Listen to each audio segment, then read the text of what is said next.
Hello everyone. तो RRB JE का paper हुआ है अभी रिसेंट में ही, बहुत ही रिसेंटली इसको कंडक्ट किया गया है। और इसके जो क्वेश्चन पेपर्स हैं यानी आंसर की हैं ऑफिशियल वाली, ये कल ही आई हैं। तो अभी जो आपका अपकमिंग सीजीएल का एग्ज़ाम है, एसएससी सीजीएल के मेंस का, इसके लिए ये बहुत इंपॉर्टेंट सेशन होगा। बहुत सारे इंपॉर्टेंट क्वेश्चंस मैं पिक करके लाया हूँ वहाँ से। ये ऐसे सवाल नहीं हैं जो कि टफ हैं, ठीक है। इंपॉर्टेंट का मतलब ये नहीं है कि ये टफ क्वेश्चंस है। इंपॉर्टेंट का मतलब है कि these questions are very very relevant for you, ठीक है। अगर आप इन क्वेश्चंस को देख कर जाते हैं और इनके साथ में मैं बहुत अच्छा एक्सप्लेनेशन भी आपको दूंगा, यानी कि कुछ एक्स्ट्रा पॉइंटर्स, तो क्या होगा कि जो सारे इंपॉर्टेंट टॉपिक्स हैं, क्योंकि आप ध्यान रखेंगे कि टीसीएस ने ही इस एग्जाम को भी करवाया है, तो आपको समझ में आएगा कि आपकी जो एग्जामिनेशन एजेंसी है उसका मूड क्या चल रहा है और क्या क्या चीज़ें आपको इंपॉर्टेंट है जो पता होनी चाहिए। इस वीडियो के साथ आप चाहें तो एक नोटबुक लेकर बैठेंगे और कुछ इंपॉर्टेंट पॉइंट्स अगर आपको लगते हैं तो आप नोट उसको कर सकते हैं। अदरवाइज अगर आप सिर्फ इस वीडियो को केयरफुली देख भी लेंगे तो आपके एग्जाम में बहुत अच्छा रिवीजन का काम करेगा और यहाँ से क्वेश्चन पक्का लड़ेंगे आपके एग्जाम में, ठीक है। तो इसीलिए वीडियो को पूरा एंड तक देखिएगा और अच्छे से देखिएगा, ठीक है। बस आपको केयरफुल और अलर्ट रहना है, भले आप फास्ट करके देखें वो मुद्दा नहीं है। देखिए ये क्वेश्चन आया है। देखिए इस बार जो हमारा नॉर्मल ओलंपिक्स का परफॉर्मेंस रहा इंडियन टीम का, वो बहुत ज़्यादा इम्प्रेसिव नहीं रहा, जबकि पैरालंपिक्स में जो परफॉर्मेंस था बहुत ही अच्छा था, ठीक है। तो पैरालंपिक्स के ऊपर सवाल आने की संभावना है आपके एग्जाम के अंदर। इस क्वेश्चन में क्या पूछ रहा है कि गोल्ड मेडल इनमें से किस प्लेयर ने जीता है पेरिस पैरालंपिक्स 2024 में। आंसर है नवदीप सिंह, ठीक है। नवदीप सिंह जो है, इनका कैटेगरी क्या है, एथलेटिक्स की कैटेगरी में इनको मिला है और ये है एक जैवलिन थ्रोअर, ठीक है। काफी वायरल भी हुए थे इनके बारे में, हो सकता है आपने कभी मीम वगैरह देखा होगा। तो जैवलिन थ्रोअर हैं ये, इनको गोल्ड मेडल मिला 2024 के पेरिस पैरालंपिक्स में। तो लगे हाँ तो हम पेरिस पैरालंपिक्स के बारे में कुछ चीजें रिवाइज कर लेते हैं। सबसे पहले टोटल आपको मेडल याद रखने हैं। 29 मेडल्स मिले हैं जिसमें 7 गोल्ड हैं। ये 29 भी आप याद रखोगे, 7 भी याद रखोगे, हो सके तो सिल्वर और ब्रॉन्ज का नंबर भी याद रख लेना, बट मेनली जो सवाल बनेगा इस पूरे 29 पे बनेगा और इस गोल्ड के ऊपर बनेगा। तो इन दोनों पे आपको स्पेशल अटेंशन रखना है। उसके साथ में किन किन स्पोर्ट्स में क्या क्या अवार्ड्स मिले उसको आपको ध्यान रखना है। आर्चरी में टोटल कितना मिला इसको आप ध्यान रखेंगे, गोल्ड कितना मिला इसको ध्यान रखेंगे, एथलेटिक्स में भी गोल्ड को ध्यान रखेंगे, टोटल को ध्यान रखेंगे। इस तरह से आप पूरे स्पोर्ट्स को याद कीजिएगा, इससे एक क्वेश्चन आने की हाई प्रोबेबिलिटी है। उसके साथ गोल्ड मेडल के जितने विनर्स है, क्योंकि गोल्ड मेडल पे अभी एक सवाल आपको देखने के लिए मिला और भी देखने के लिए मिल सकता है, तो बहुत ज्यादा लिस्ट लंबी नहीं है। आप चाहें तो इन सारे नामों को याद कीजिए। अगर आप इनके कैटेगरी को नहीं भी याद रख सकते हैं तो प्रॉब्लम नहीं है, बट एटलीस्ट इन नाम को जरूर याद रखिएगा, वेरी वेरी इंपॉर्टेंट है ये, ठीक। चलिए अगले सवाल पे आते हैं। अगला सवाल क्या है, इनमें से कौन सा जो आर्टिकल है, या माफ कीजिएगा आर्टिकल 84 जो है, इनमें से किस चीज के लिए यूज होता है, यानी किस चीज से रिलेटेड है। तो इसका आंसर तो है qualification of membership of parliament, ठीक है। एमपी की क्वालिफिकेशन से रिलेटेड है आर्टिकल 84, ठीक। अच्छा, एनुअल फाइनेंशियल स्टेटमेंट जो है, जो इसका आंसर बाय द वे नहीं है, वो किस आर्टिकल में मेंशन्ड है, तो आर्टिकल नंबर है 112। 112। और एक बात और भी आप ध्यान रखेंगे कि जो वर्ड है बजट, ये बजट वर्ड कॉन्स्टिट्यूशन में कहीं भी यूज नहीं है, ये फॉर्मली इसको बोला जाता है, बट एक्चुअल जो ऑफिशियल नाम है वो है एनुअल फाइनेंशियल स्टेटमेंट। ये कुछ नहीं, आपके बजट का ही नाम है, तो इसको आप ध्यान में रखेंगे। ये भी आपसे पूछ सकता है कि कॉन्स्टिट्यूशन में वर्ड यूज्ड है या नहीं है, ठीक है।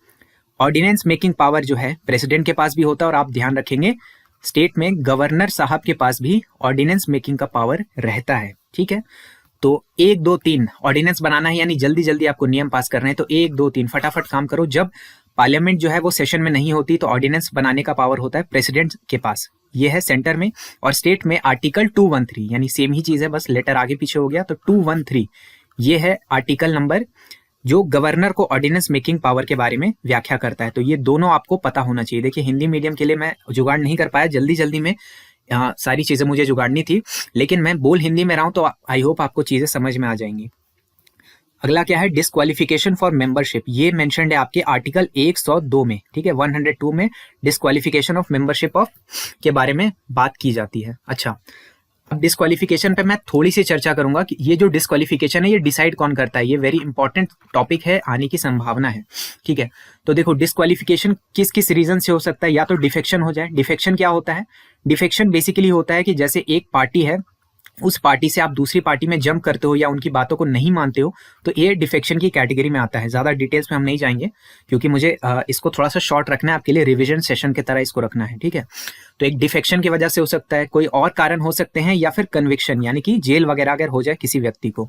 अगर डिफेक्शन का केस होगा तो स्पीकर ऑफ द लोकसभा जो है या फिर चेयरमैन ऑफ द राज्यसभा जो है, ये इंपॉर्टेंट ध्यान रखिएगा क्योंकि मेंबर जो पार्लियामेंट है वो लोकसभा और राज्यसभा दोनों को कंबाइंड फॉर्म में बोला जाता है, ठीक है। तो लोकसभा में अगर किसी का डिफेक्शन हुआ तो वो डिसाइड करेंगे आपके लोकसभा के स्पीकर, और राज्यसभा में अगर सेम इशू हुआ तो राज्यसभा के चेयरमैन डिसाइड करेंगे। यहाँ पे चेयरमैन बोला जाता है, जो कि कौन होते हैं, स्वयं वाइस प्रेसिडेंट साहब होते हैं, ठीक है। ये भी आपको ध्यान में रखना है और याद रखेंगे कि इनका डिसीजन फाइनल है। यहाँ उसके बाद ये नहीं कि हम कोर्ट चल दिए, कोर्ट वगैरह जाने का मतलब नहीं है, इनका ही डिसीजन यानी कि चेयरमैन का या स्पीकर का डिसीजन फाइनल होता है डिफेक्शन के केस में। अगर कोई और कारण है, डिफेक्शन के अलावा सारे जो कारण होंगे वो डिसाइड कौन करते हैं, प्रेसिडेंट, लेकिन कंसल्ट करते हैं किनको, इलेक्शन कमीशन को, ठीक है। यानी कोई और रीजन की वजह से अगर डिस्क्वालिफिकेशन करना है तो इलेक्शन कमीशन और प्रेसिडेंट का रोल आएगा, बस आप इतना ध्यान में रखिएगा। अगर कन्विक्शन होता है यानी कि उनको सेंटेंस होता है कम से कम 2 साल का, कम से कम 2 साल का अगर उनको प्रिजन मिलेगा तो जो पूरा उनका सेंटेंस है उस टाइम तक वो व्यक्ति डिस्क्वालीफाई हो जाएंगे, ठीक है। और उसके एडिशन में 6 साल के लिए भी, तो ये पॉइंट भी थोड़ा इंपॉर्टेंट है, ये मेंस लेवल का चीज है, ठीक है, क्योंकि ये थोड़ा न्यूज में भी चला था। श्री राहुल गांधी वाले प्रकरण में ये सारी चीजें चली थी, तो हो सकता है कि इसके ऊपर सवाल बनने की संभावना है आपके मेंस में, ठीक है। तो इसको अच्छे से समझ लीजिएगा, ठीक। आगे देखेंगे, अगला क्वेश्चन क्या कहता है आपसे, लीडर ऑफ द हाउस कौन होते हैं लोकसभा के अंदर, ठीक है। अभी लोकसभा राज्यसभा की बातें चल रही थी, तो लोकसभा में एक लीडर ऑफ हाउस होंगे और एक होंगे लीडर ऑफ ऑपोजिशन, ठीक है। तो इनके बारे में अभी ज्यादा बातें हम नहीं करेंगे, मेन है लीडर ऑफ हाउस कौन है। तो लीडर ऑफ हाउस जो है आमतौर पे श्री जो है हमारे प्राइम मिनिस्टर जी होते हैं, ठीक है। आमतौर पे क्योंकि प्राइम मिनिस्टर आपके लोकसभा से ही आते हैं, इसीलिए आमतौर पे याद रखिएगा, मैं आम तौर पे वर्ड का इस्तेमाल कर रहा हूं। तो आमतौर पे जो लीडर ऑफ हाउस है लोकसभा में वो प्राइम मिनिस्टर ही होते हैं, लेकिन कुछ खास केसेस भी बनते हैं, जैसे कभी कभी राज्यसभा से भी प्राइम मिनिस्टर हो सकते हैं, ठीक है। अब हो सकता है कि कोई प्राइम मिनिस्टर ऐसा है जो अपने लोकसभा का इलेक्शन हार गया या नहीं जीत पाया या कोई और रीजन से वो राज्यसभा से चुन करके आए, प्राइम मिनिस्टर राज्यसभा से भी हो सकते हैं। तो उस केस में लोकसभा के लीडर ऑफ हाउस जो है वो कौन होंगे, तो प्राइम मिनिस्टर जो होंगे वो किसी एक व्यक्ति को डेजिग्नेट करेंगे, ठीक है। यानी कि लोकसभा के किसी मेंबर को वो डेजिग्नेट करेंगे कि ये व्यक्ति, ये फलाना व्यक्ति अभी के लिए, थोड़े टाइम के लिए लीडर ऑफ हाउस हो सकता है, कहाँ का, लोकसभा का। तो ये पॉइंट आप याद रखेंगे कि जब प्राइम मिनिस्टर वहां पे नहीं मौजूद होते हैं लोकसभा में, यानी वो चुन के नहीं आते हैं, तो किसी और को डेजिग्नेट कर सकते हैं। ऐसा कभी हुआ है क्या, तो हाँ ऐसा हुआ है। कब कब हुआ है, श्री गुलजारी लाल नंदा 1966 से 69 तक ये रहे हैं आपके लीडर ऑफ हाउस। उस वक्त इंदिरा गांधी जो है प्राइम मिनिस्टर थी, लेकिन वो राज्यसभा से चुनकर आई थी, ठीक है। तो गुलजारी लाल नंदा, ये नाम आपको याद रखना है, मेंस लेवल का कॉन्सेप्ट ये है, ये आपको पूछा जा सकता है। नेक्स्ट है प्रणब मुखर्जी, ये रिसेंट के केस हैं। आपको पता होना चाहिए कि श्री मनमोहन सिंह जी जो हैं वो जब तक पीएम रहे वो राज्यसभा से ही थे, ठीक है। तो इनके टेन्योर में जो 4 से 12 वाला जो समय था, इसमें श्री प्रणब मुखर्जी ये रहे हैं आपके लीडर ऑफ हाउस, और 12 से 14 वाले समय में श्री सुशील कुमार शिंदे ये रहे हैं आपके लीडर ऑफ द हाउस, ठीक है। तो मनमोहन सिंह जो है राज्यसभा के पीएम थे। तो ये दोनों आपको याद रखना है, मेंस लेवल की चीजें हैं, ठीक है। अगले सवाल में आ जाएंगे। अगला सवाल क्या है, Which of the following factors directly affects the resistance of a conductor? Conductor के रेजिस्टेंस, तो रेजिस्टेंस का फॉर्मूला आप सबको याद होना चाहिए। रेजिस्टेंस का फॉर्मूला है रो एल बाय ए। रो क्या है, इसे कहते हैं हम रेजिस्टिविटी। तो रो होता है रेजिस्टिविटी, ठीक है। एल क्या है, लेंथ ऑफ कंडक्टर, एंड ए है एरिया ऑफ क्रॉस सेक्शन, ठीक है। तो एक कंडक्टर का अगर रेजिस्टेंस हम बात कर रहे हैं तो वोल्टेज इस फॉर्मूला में कभी नहीं आता, तो ये नहीं होगा। करंट भी नहीं आता, पावर भी नहीं आता, लेंथ आता है, तो लेंथ इसका आंसर हो जाएगा। तो रेजिस्टेंस के बारे में जब भी आपसे पूछेगा तो आपको क्या क्या चीजें याद रखनी है कि ये लेंथ पे डिपेंड करेगा, एरिया ऑफ क्रॉस सेक्शन पे डिपेंड करेगा और रेजिस्टिविटी पे डिपेंड करेगा। अब जो रेजिस्टिविटी होती है ये किस चीज पे डिपेंड करती है, तो ये एक तो नेचर ऑफ मटेरियल, यानी जिससे आप करंट गुजार रहे हो उसके नेचर पे डिपेंड करेगी, और टेम्परेचर पे भी डिपेंड करेगी। हालांकि कंडक्टर्स के केस में ये चीज़, ये टेम्परेचर वाला पॉइंट ज़्यादा लागू नहीं होता, लेकिन जब बात आएगी सेमीकंडक्टर्स की और सुपर कंडक्टर्स की, तब टेम्परेचर वाला पॉइंट लागू होता है। ठीक, चलो अगला क्वेश्चन देखेंगे। इसमें से क्या करेक्ट फॉर्मूला है first member of the alkene series का, एल्कीन का? तो एल्केन, एल्कीन और एल्काइन, ये कैटेगराइजेशन है किनका?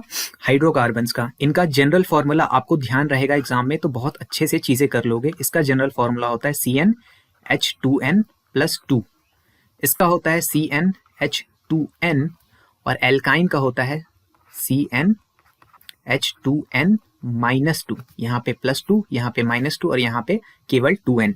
ठीक, तो इसमें अगर आप पुट करोगे first member of the alkene का बात हो रहा है, एल्कीन का बात हो रहा है, तो आपको ज्यादा चीजें रटने की जरूरत नहीं है, आपको n के जगह पे वैल्यूज पुट करनी है। अब बहुत सारे लोग ये भी रटते हैं कि n का वैल्यू कहाँ से स्टार्ट होगा।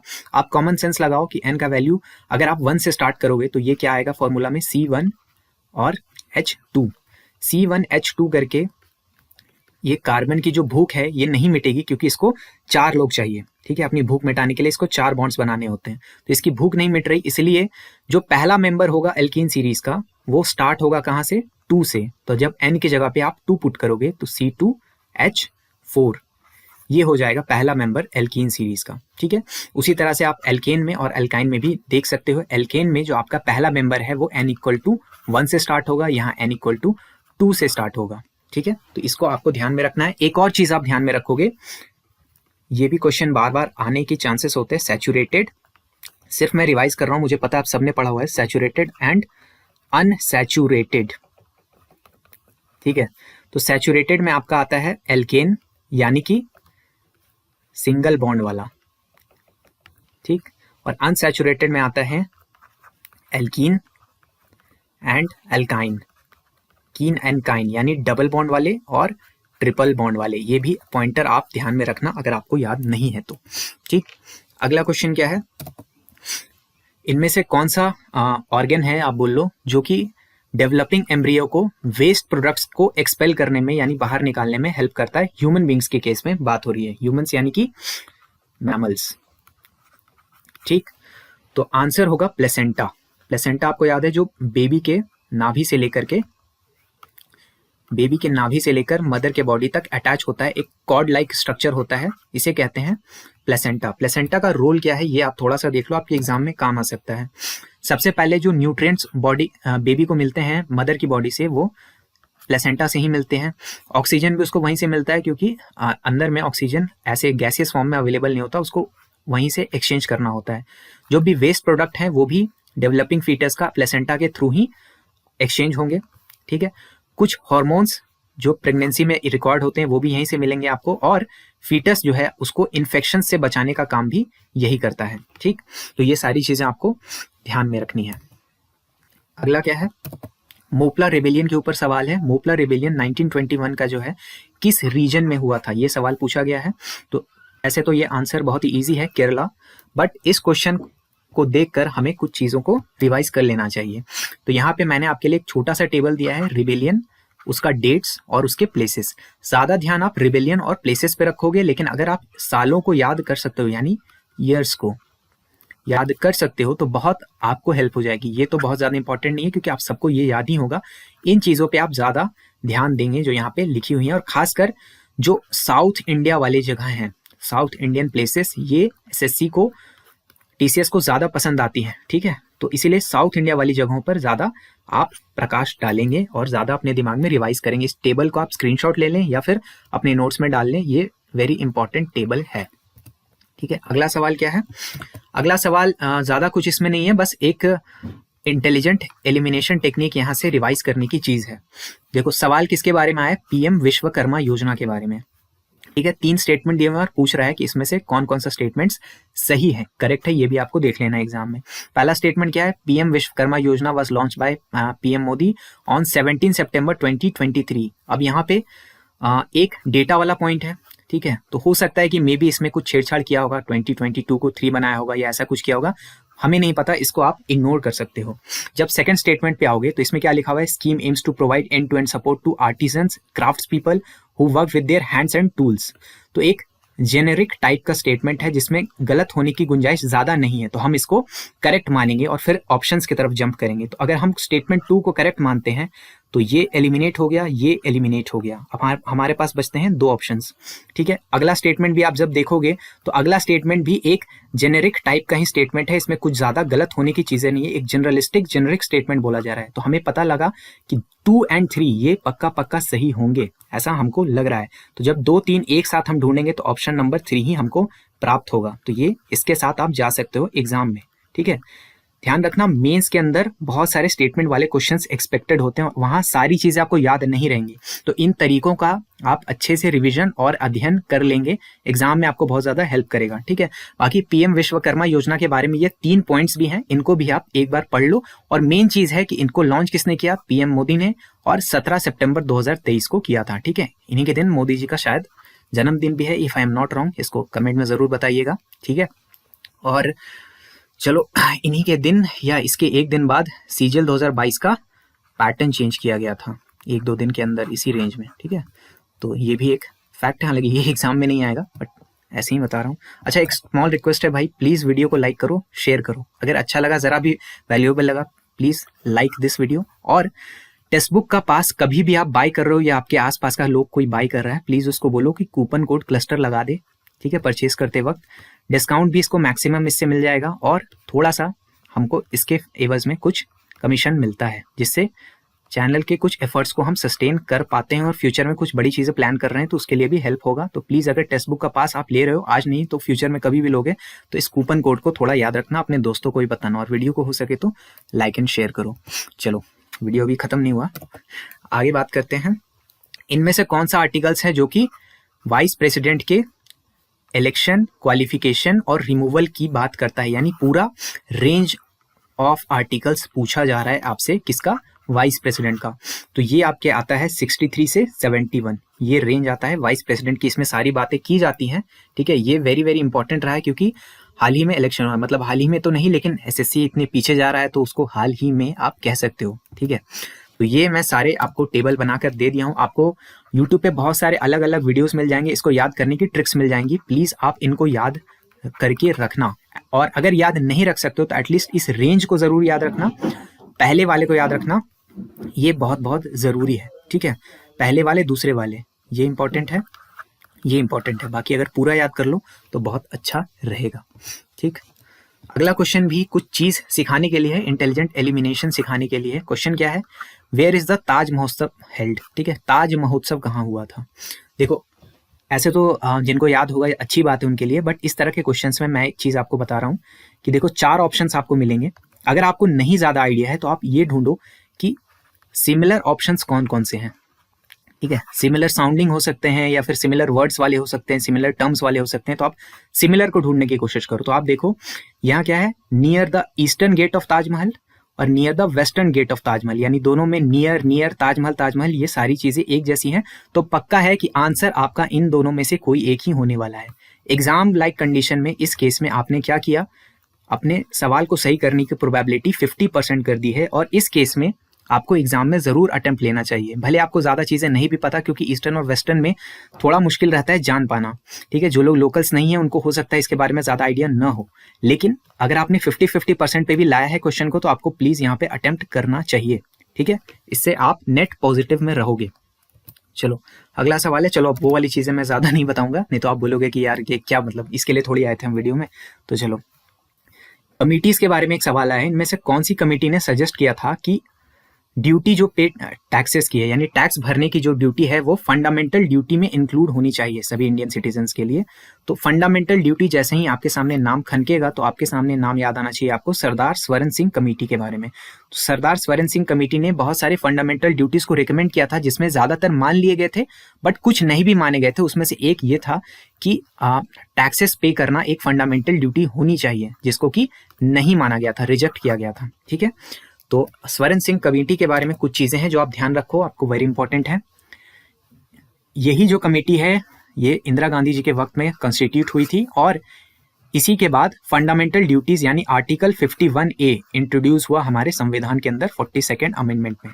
ठीक है, तो इसमें आर्टिकल 51A के अंदर फंडामेंटल ड्यूटीज आई। स्टार्टिंग में आपके 10 ड्यूटीज थी, ये क्वेश्चन बार बार आता है एग्जाम में। तो स्टार्टिंग में 10 ड्यूटीज थी, फिर 11th ड्यूटी ऐड की जाती है 86 कॉन्स्टिट्यूशनल अमेंडमेंट एक्ट द्वारा। कौन से साल में? साल 2002 में। ठीक है, इसमें बेसिकली क्या है, 6 से 14 साल के बच्चों का एजुकेशन रिलेटेड बात बोला गया था। ठीक है, इसमें ज्यादा दिमाग नहीं लगाना, बस ये पॉइंट आपको याद रखना चाहिए। अच्छा, स्वर्ण सिंह कमेटी ने एक और चीज बोली थी कि जो फंडामेंटल ड्यूटीज हैं वो लीगली इन्फोर्सेबल होनी चाहिए, लेकिन इस चीज को इम्प्लीमेंट नहीं किया गया। और फंडामेंटल ड्यूटीज क्या है? नॉन जस्टिफाइबल है, ये भी आपको याद रखना है। यानी कि अगर कोई किसी मॉन्यूमेंट में जाकर थूक रहा है तो आप जाकर ये नहीं बोल सकते कि मिलॉर्ड ये तो थूकता है, इसको जेल में डालो। ठीक है, इतनी आसानी से चीजें नहीं चलती इंडिया में। ठीक है, चलो आगे आते हैं। अगला क्वेश्चन क्या है कि ह्यूमंस का जो एक चाइल्ड है उसमें सेक्स डिटर्मिनेशन यानी मेल होगा या फीमेल होगा, ये कैसे डिटरमाइन होता है?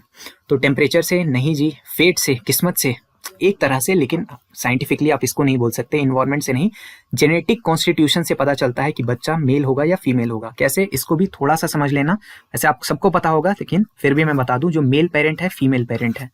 मेल के पास क्या होता है? XY क्रोमोसोम, और फीमेल के पास XX होता है। ठीक है, अगर XX होगा तो फीमेल बनेगी, XY होगा तो मेल बनेगा। ये दोनों में से एक देती है, तो ये वाला दे या ये वाला दे, इनके साइड से क्या आएगा? X आएगा। मेल के साइड से या तो ये आ सकता है या तो ये आ सकता है, तो 50-50 चांस होता है कि या तो XY बनेगा या तो XX बनेगा। अगर ये बनता है तो फीमेल, अगर ये बनता है तो मेल। तो यानी कि क्या चीज डिटरमाइन करेगी? जेनेटिक कॉन्स्टिट्यूशन डिटरमाइन करेगा ह्यूमन बींग्स में कि मेल होगा या फीमेल होगा। ठीक है, और उसमें भी मेल का जो बॉडी है वो रिस्पॉन्सिबल होगा, हालांकि डायरेक्टली मेल के कंट्रोल में नहीं होता, लेकिन रिस्पॉन्सिबिलिटी इधर है। ठीक, अच्छा, कुछ एनिमल्स के अंदर क्या है, कुछ इन्वायरमेंटल फैक्टर्स भी डिटरमाइन करते हैं। जैसे हमने वहां पे देखा, तो कुछ रेप्टाइल्स हैं जैसे कि टर्टल्स, क्रोकोडाइल्स, इनमें क्या है कि जो एग है, एग का इंक्यूबेशन टेम्परेचर क्या होगा, उसके बेसिस पे मेल या फीमेल होगा। यानी टेम्परेचर जब हायर बनेगा तो टर्टल्स के अंदर फीमेल निकलेगा। ठीक है, एग के अंदर से। ठीक है, तो ये आपको याद रखना है, वेरी वेरी इंपॉर्टेंट है फॉर मेंस लेवल। ठीक, अगला क्या है? Social environment. जैसे एक क्लाउन फिश होता है, ठीक है, फाइंडिंग नीमो मूवी आपने अगर देखा होगा तो नीमो में जो ये नीमो होता है बेसिकली वो क्लाउन फिश होता है। ठीक है, ऑरेंज ऑरेंज कलर का बहुत ब्यूटीफुल फिश होते हैं ये। तो इनमें क्या है, जो डोमिनेंट फिगर ऑफ हर्ड यानी जो उनका झुंड है उसकी जो डोमिनेंट पर्सन फिगर होगा वो हमेशा फीमेल होता है। और अगर ये फीमेल मान लो डेड हो जाता है, ठीक है, या भाग जाता है या इसको कोई खा लेता है, तो जो अगला मेल होगा वो अपना जेंडर चेंज कर लेता है, फीमेल बन जाता है। ठीक है, ये चीज पॉसिबल होती है। तो ये सोशल एनवायरनमेंट की वजह से, हार्मोन्स की वजह से भी किसी किसी फिश में चेंज होता है, और कंटामिनेंट्स की वजह से भी जो आपका सेक्स डिटर्मिनेशन है वो डिसरप्ट हो सकता है। तो इन सारी चीजों को हम क्या कहते हैं? इनको ESD की कैटेगरी में आते हैं। ये क्वेश्चन आया हुआ है, इन्वायरमेंटल सेक्स डिटर्मिनेशन, इसकी कैटेगरी में आते हैं ये सारी चीजें। ठीक है, तो ये वेरी इंपॉर्टेंट है, आपको ध्यान रखना है। बेसिकली ये रेप्टाइल्स वाला, टर्टल वाला एग्जाम्पल और क्लाउन फिश वाला एग्जाम्पल याद रखिएगा। नेक्स्ट क्या है, इसमें से नेक्स्ट क्वेश्चन है, इसमें से कौन इंडिया का पहला सिविलियन स्पेस टूरिस्ट बना? ठीक है, तो ये आपके हैं गोपीचंद थोटाकुरा। ठीक है, तो गोपीचंद जी बने। ठीक है, और स्पेस क्राफ्ट का नाम भी आपको ध्यान रखना है, ब्लू ओरिजिन का न्यू शेफर्ड 25 मिशन। ठीक है, ब्लू ओरिजिन वही जेफ बेजोस वाला, जेफ बेजोस वाले को ब्लू ओरिजिन कहेंगे। और स्पेस एक्स ये कंपनी है, ये भी स्पेस का ही काम करती है। ये किसका है? इलॉन मस्क का। ठीक है, second most powerful person on earth. ठीक, तो ये दोनों कंपनीज का नाम आपको ध्यान में रखना है। गोपीचंद थोटाकुरा, ये नाम आपको याद रखना है, अभी बहुत रीसेंट का करंट अफेयर्स है। इसके साथ में अगर स्पेस की बात हो रही है तो इंडिया के जो स्पेस अचीवमेंट्स है उनके बारे में कुछ यहाँ पे मैं आपको चार्ट दे रहा हूँ। पहला सैटेलाइट का नाम आर्यभट्ट, ये साल आपको याद रखना है, वेरी वेरी इंपॉर्टेंट है। पहला स्पेस मिशन SLV-3 इंडिया का अपना। पहला एस्ट्रोनॉट राकेश शर्मा जी रहे 1984 में। पहला मून मिशन जो है चंद्रयान-1 2008 में। पहला मार्स मिशन मंगलयान 2013 में। पहला रियूजेबल स्पेस शटल, ये ज्यादा इंपॉर्टेंट होगा आपके लिए, रियूजेबल लॉन्च व्हीकल 2016 में आता है। और पहला प्राइवेट सैटेलाइट होता है वो अग्निकुल कॉस्मोस का होता है 2021 में, ये भी इंपॉर्टेंट है। ठीक है, मेंस के हिसाब से ये लास्ट के दो ज्यादा इंपॉर्टेंट है, क्योंकि ऊपर वाला मोर और लेस सबको पता ही रहता है। ठीक है, अगला क्वेश्चन क्या है? Moral suasion. ठीक है, मनी सप्लाई को कंट्रोल करने के लिए जो central bank of the country है यानी RBI है, वो कुछ तरीकों का इस्तेमाल करती है। उसमें से एक तरीका है मोरल सुएशन का। तो मोरल सुएशन क्या है? मोरल सुएशन बेसिकली यही चीज है कि आपको मोरली यानी कि थ्रू कम्युनिकेशन, ठीक है, मान लो प्रेस कॉन्फ्रेंस से या फिर नोट वगैरह रिलीज करके बोला जाए कि भैया काम करो, लोन वगैरह मत लो या लोन वगैरह लो, या फिर इन्वेस्टमेंट पे ध्यान दो, या फिर पैसे जमा करके मत रखो, पैसे को मार्केट में रिलीज करो, खर्च करो, सामान खरीदो, ये सारी चीजें जब बोली जाती है सेंट्रल बैंक के द्वारा या गवर्नमेंट के द्वारा, इसको बोलते हैं मोरल सुएशन। इससे मनी का सप्लाई मार्केट में कंट्रोल हो सकता है, हालांकि बहुत इफेक्टिव तरीका नहीं है। तो यहाँ आंसर थर्ड हो जाएगा, combination of persuasion and pressure used by RBI to influence banks lending behaviour. हाँ, ये सिर्फ इंडिविजुअल्स के लिए नहीं होता, बैंक्स और फाइनेंशियल इंस्टीट्यूशंस को भी परसुएड किया जाता है आरबीआई के द्वारा। ठीक, अच्छा, मनी सप्लाई को कंट्रोल करने के लिए, मनी सप्लाई यानी मार्केट में कितना मनी सर्कुलेट हो रहा है, इसको कंट्रोल करने के कुछ तरीके होते हैं। तीनों तरीकों के बारे में आपको बेसिक जानकारी होनी चाहिए। तरीका number 1, fiscal methods. Fiscal methods क्या है? जिसमें गवर्नमेंट का रोल होता है, ये काम सरकार करती है। जैसे गवर्नमेंट अपना स्पेंडिंग बढ़ा दे, मान लो बहुत ज्यादा हाईवेज बनने लगेंगे, तो हाईवे बनने के लिए क्या लगेगा? पैसा लगेगा, और बहुत ज्यादा हाईवे बन रहे हैं तो मार्केट में पैसा पंप होने लगेगा, यानी मनी सप्लाई बढ़ जाएगा। ठीक है, तो गवर्नमेंट अपना स्पेंडिंग बढ़ा सकती है। टैक्सेशन से डिपेंड करता है, अगर मान लो सरकार बहुत ज्यादा टैक्स लेने लगे, टैक्सेशन को अगर बढ़ा दिया जाए तो मनी सप्लाई क्या होगा? डाउन होगा, क्योंकि लोगों के पास खर्च करने के लिए पैसे नहीं होंगे, तो पैसा जो है मार्केट में, इकोनॉमी में नहीं जाएगा। पब्लिक बोरिंग भी एक तरीका होता है, जैसे गवर्नमेंट क्या है, बॉन्ड निकालती है, बॉन्ड इशू करती है, और बॉन्ड के थ्रू पब्लिक को क्या बोलती है कि आप हमारा बॉन्ड परचेज करो और अपना पैसा हमको दे दो, यानी मार्केट से बॉन्ड्स के थ्रू गवर्नमेंट पैसा पुल करती है। ठीक, अगले तरीके क्या है? मॉनिटरी या नॉन फिस्कल मेथड से, ये आमतौर पे सेंट्रल बैंक यानी हमारे केस में आरबीआई करती है। इसमें तरीके क्या है? ओपन मार्केट ऑपरेशन है, यानी इसमें क्या बोलता है कि गवर्नमेंट सिक्योरिटीज या गवर्नमेंट बॉन्ड्स को आरबीआई खरीदती या बेचती है। सीआरआर के तरीके, एसएलआर के तरीके, ये सारी चीजें आपको डिटेल्स में बाद में पढ़नी होगी, बेसिक मैंने यहाँ पे लिख दिया है। ठीक है, बैंक रेट, ये सब को ऊपर नीचे करके मनी सप्लाई को कंट्रोल किया जाता है। और मोरल सुएशन के बारे में अभी आपने पढ़ा है, इसको भी यहाँ से फर्दर रीड कर सकते हो। ये बहुत इंपॉर्टेंट है, एग्जाम में आपके आने लायक क्वेश्चन है, क्योंकि इकोनॉमी पे थोड़ा सा फोकस शिफ्ट हो रहा है एसएससी का। ठीक, चलिए अगला क्वेश्चन क्या है? रिवर्स और ट्रिब्यूटरीज को मैच करना, बहुत ही इजी पीजी क्वेश्चन है, बट इससे हम कुछ चीजें सीखेंगे। ठीक है, तो ब्रह्मपुत्र अगर यहाँ पे देखेंगे तो ब्रह्मपुत्र को आप यहाँ पे सी पे ले जाओ, दिबांग, इंदस को आप कहाँ? सीधा सीधा है, और यमुना बेटवा। ठीक, तो ये तो सिंपल मैचिंग हो गया। यहाँ पे मैंने सारी इनकी ट्रिब्यूटरीज लिख ली हैं जो इंपॉर्टेंट है। ठीक है, सबके सब नहीं लिखे, इंपॉर्टेंट्स को लिखा हुआ है, ये आप जरूर रिवाइज करोगे, और साथ में आपका अपना अभी तक कोई ना कोई चार्ट जरूर प्रिपेयर्ड होगा, उसको भी देख करके जाना। एक क्वेश्चन आप एक्सपेक्ट कर सकते हो कि रिवर से, उनके ट्रिब्यूटरीज से और उनके ओरिजिन से भी क्वेश्चन आ सकता है। ओरिजिन, टर्मिनेशन एंड नेम्स, अलग अलग नाम होते हैं रिवर्स के अलग अलग जगहों पे, उससे भी सवाल आएगा, वो नोट्स में जरूर आप रिवाइज करोगे। ठीक है, अगला क्वेश्चन इंडियन नेशनल कांग्रेस है, वेरी वेरी इंपॉर्टेंट है। क्वेश्चन क्या है? पहला session of Indian national Congress, Congress की स्थापना होती है इस वर्ष। ठीक है, तो पहला सेशन कहाँ होता है? बॉम्बे में होता है। बॉम्बे में भी मोर स्पेसिफिकली कहाँ? गोकुलदास तेजपाल संस्कृत कॉलेज। ठीक है, गोकुलदास तेजपाल संस्कृत कॉलेज बॉम्बे में इसका पहला सेशन होता है। वैसे होना था कहाँ पे? पुणे में होना था, लेकिन उस वक्त प्लाग चल रहा था। ठीक है, ये बीमारी चल रही थी, तो इसके वजह से पुणे में नहीं हो पाता है, बॉम्बे में होता है। और इसको 72 हुरे, मतलब सॉरी क्या बोला है, 72 डेलीगेट्स, 72 डेलीगेट्स इसको अटेंड करते हैं। ठीक है, तो ये आपको ध्यान में रखना है। इसके साथ इस चार्ट को भी यहाँ ध्यान रखेंगे। 85 बॉम्बे प्रेसिडेंट होते हैं पहले WC बनर्जी, ये भी वेरी वेरी इंपॉर्टेंट क्वेश्चन है, मल्टीपल टाइम्स आता है। पहला सेशन 72 डेलीगेट्स, उसके बाद दूसरा जो सेशन है वो कैलकाटा में। आमतौर पे जो सेशंस है वो कब होते थे? अभी जो समय चल रहा है वही विंटर्स वाला, यानी दिसंबर के आसपास के समय में ही हुआ करता था। तो 86 में कैलकाटा, दादा भाई नौरोजी होते हैं। 87 में मद्रास, और ये तैयब जी जो है ये आपके फर्स्ट मुस्लिम हो गए, फर्स्ट मुस्लिम प्रेसिडेंट हो गए कांग्रेस के। फिर 88 आपको ध्यान में रखना है, यहाँ पर जॉर्ज यूल जो इलाहाबाद में पहले इंग्लिश प्रेसिडेंट, पहले अंग्रेज प्रेसिडेंट।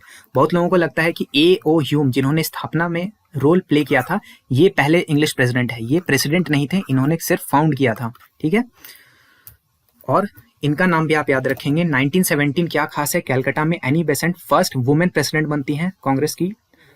ओ, यहाँ पे 1924 होगा। 1924 में बेलगांव सेशन होता है कर्नाटका में, यहाँ गांधी जी बनते हैं, और एकमात्र सेशन जहाँ पे गांधी जी प्रेसिडेंट बनते हैं। 1925 कानपुर सेशन में सरोजनी नायडू जो हैं, सरोजनी नायडू पहली इंडियन वुमेन प्रेसिडेंट बनती हैं, ठीक है। तो ये पहली वुमेन प्रेसिडेंट का नाम पूछा जाए तो एनी बेसेंट, पहली इंडियन वुमेन का नाम पूछा जाए सरोजनी नायडू, ठीक।